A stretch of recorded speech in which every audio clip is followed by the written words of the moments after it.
پاگل خانے میں نئے ڈاکٹر صاحب پاگلوں کا معائنہ کر رہے تھے۔ معائنہ کرانے کے دوران ایک پاگل بولا، سر آپ پہلے والے ڈاکٹر سے زیادہ اچھے ہیں۔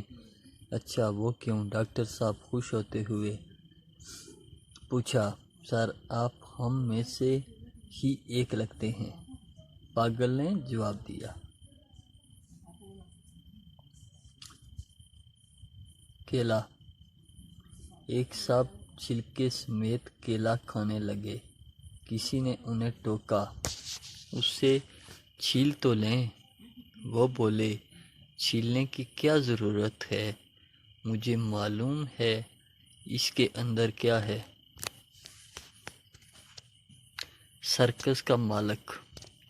سرکس کے مالک نے نوکر کو ڈانٹتے ہوئے، بے پرواہی کی بھی حد ہوتی ہے، تم نے شیر کو کھلا چھوڑ دیا۔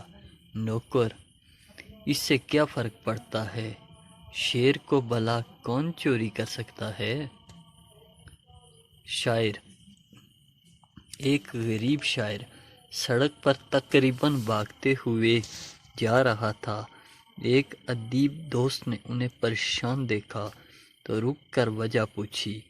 شاعر صاحب سانس درست کرتے ہوئے بولے، میری بیوی بیمار ہے، میں کفن دفن کا انتظام کرنے والوں کے پاس جا رہا ہوں۔